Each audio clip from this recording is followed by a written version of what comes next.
உதவிகள்லாம் எங்களுக்கு ஓகே. ஆனால் எங்களுடைய அந்த பையன் வந்து வாங்கின அந்த திருட்டு பட்டத்தை வந்து நீக்கத்துக்கான காவல்துறை நடவடிக்கை எடுக்கணும் அப்படின்ற ஒரு கோரிக்கை வச்சிருக்காங்க. எல்லாம் விசாரணையில் நிச்சயமாக அதெல்லாம் துறை தெரியப்படும். அதுதான் களவாண்டாருன்னு ப்ரூவன் ஆகணும். விசாரணை நடக்கிற நேரத்திலே அவரும் உயிர் திறந்த காரணத்தால் அந்த பட்டமும் திரும்ப பெறும். யாராவது இதுவாக கொடுக்கல, அங்கீகாரமாக கொடுக்கல, இடையில் இருக்கிற அந்த இதுவும் நீக்கப்படும், அந்த கரும்புள்ளி அகற்றப்படும். சார், ஏடிஎம்கே கேட்கறது எலெக்ஷன் வர்றதுக்கு முன்னாடி கரெக்டாக கேஸு சிபிசிஐடிக்கு நகர்த்துறது. ஏடிஎம்கே கேட்கறது கரெக்டாக இந்த நேரத்தில் எலெக்ஷன் வர்றதுக்கு முன்னாடி இந்த கேஸை சிபிசிஐடிக்கு நகர்த்துறது எதுனால இதுக்கு முன்னாடி 25 கஸ்டோடியல் டெத் நடந்திருக்கு டிஎம்கே ஆட்சியில் லாஸ்ட் வயசில். இதை ஏன் சிபிசிஐடியிலேருந்து சிபிஐக்கு கொடுத்துருக்கீங்கன்னு கேட்குறாங்கன்னு சொல்லியிருக்கேன். கேட்கலை, அதாவது இந்த வழக்கை சிபிஐக்கு கொடுக்கலைன்னா இதே அதிமுகவினர் என்ன சொல்லுவாங்க, ஏன் இதை வந்து சிபிசிஐடிலே வச்சுருக்கீங்க, சிபிஐக்கு கொடுக்க வேண்டியது தானே. ஆக அவர்களுக்கு கேட்பதற்கு எந்த விதமான கோரிக்கையும் இல்லை. எதையாவது சொல்ல வேண்டும், அதன் மூலமாக அரசியல் நடத்த வேண்டும் என்று விரும்புகிறவர்கள் செய்கின்ற வேலை தான் இது. ஆகவே முதலமைச்சர் அவர்கள் அனைத்துக்கும் முற்றுப்புள்ளி. விசாரணை நியாயமாக நடக்க வேண்டும். எப்படி அண்ணா பல்கலைக்கழகத்தில் ஞானசேகரன் வழக்கில் விரைந்து விசாரணை முடிந்து தீர்ப்பு நீதிமன்றத்தில் வழங்கப்பட்டிருக்கிறதோ அதை போல குற்றவாளிகளுக்கு உரிய தண்டனை நிச்சயமாக வழங்கப்படும். அதில் மாறுபட்ட கருத்துள்ள சிபிஐ விசாரணைக்கு மாநில அரசின் சார்பில் அனைத்து ஒத்துழைப்புகளும் வழங்கப்படும் என்பதை முதலமைச்சர் அவர்கள் தெரிவித்திருக்கிறார். சார், அதே மாதிரி பிஜேபியோட கிளைம் என்னன்னா 25 ஆயிடுச்சு, இதுக்கப்புறம் நீங்கள் ப்ரிவென்ஷன் எடுக்காம நடந்தக்கப்புறம் பார்த்துக்கலாம்னு ஒரு ஆக்ஷன். அதாவது எந்த ஒரு சம்பவம் 24 செய்கிறது, சொல்லாமல் செய்கிறாங்க. செஞ்சதுக்கு அப்புறம் தான் நடவடிக்கைகள் தான் அரசின் சார்பில் எடுக்கப்படுகிறது.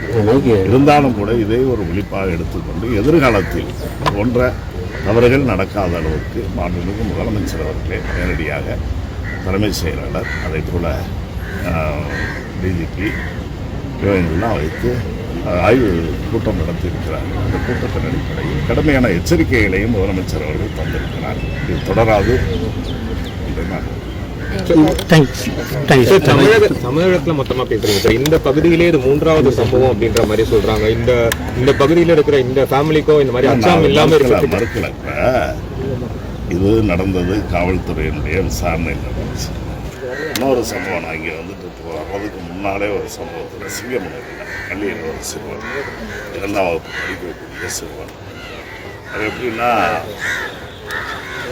இரு வகையாக சொல்கிறாங்க. பள்ளிக்கு பையன் இறந்துட்டான்னு சொல்கிறாங்க. நிர்வாக தரப்பில் என்ன சொல்கிறாங்க, அந்த வந்து பையன் காருக்குள்ள வாகனத்துக்குள்ளே என்ன போச்சு சொல்கிறாங்க. அது விசாரணை.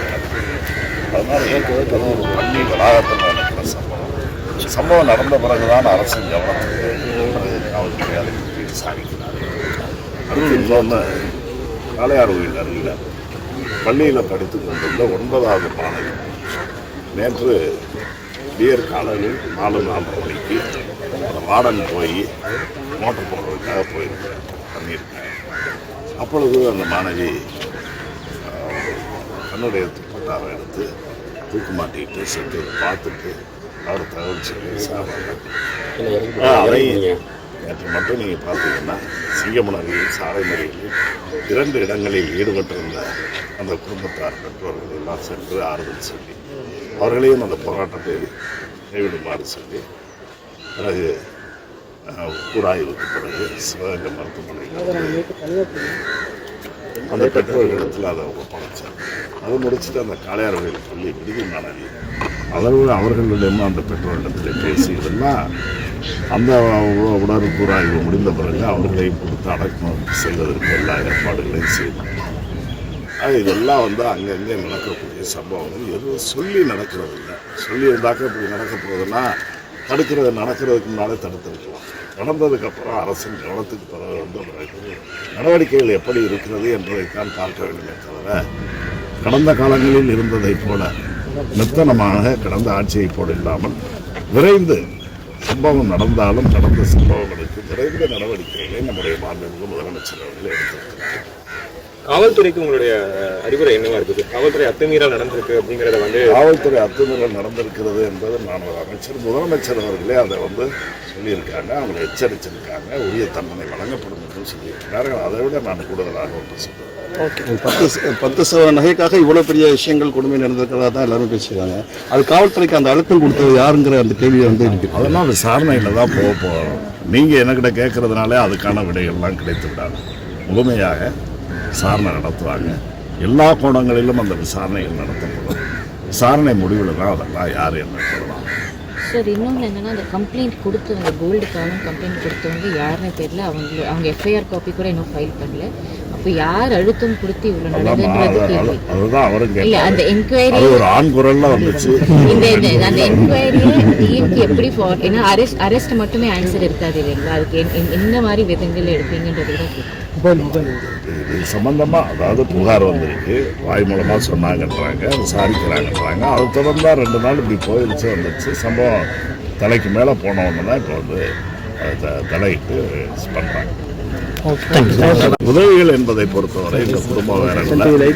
இந்த குடும்பத்திற்கு தேவையான அனைத்து உதவிகளையும் முதலமைச்சர் அவர்கள் செய்வதாக நேற்று அவர்கள் உறுதி சொல்லியிருக்கிறார்கள். அந்த உறுதியின் அடிப்படையில் 24 மணி நேரம் 10 மணி நேரம் தான் ஆகுது. நேற்று 5 மணிக்கு இங்கே சொல்லுங்க 5 மணிக்கு வந்தோம். வந்துட்டு போனதுக்கப்புறம் வந்து இரவே உடனடியாக எல்லாம் செஞ்சிருக்காங்கன்னா முதலமைச்சருடைய நடவடிக்கைகள் எந்த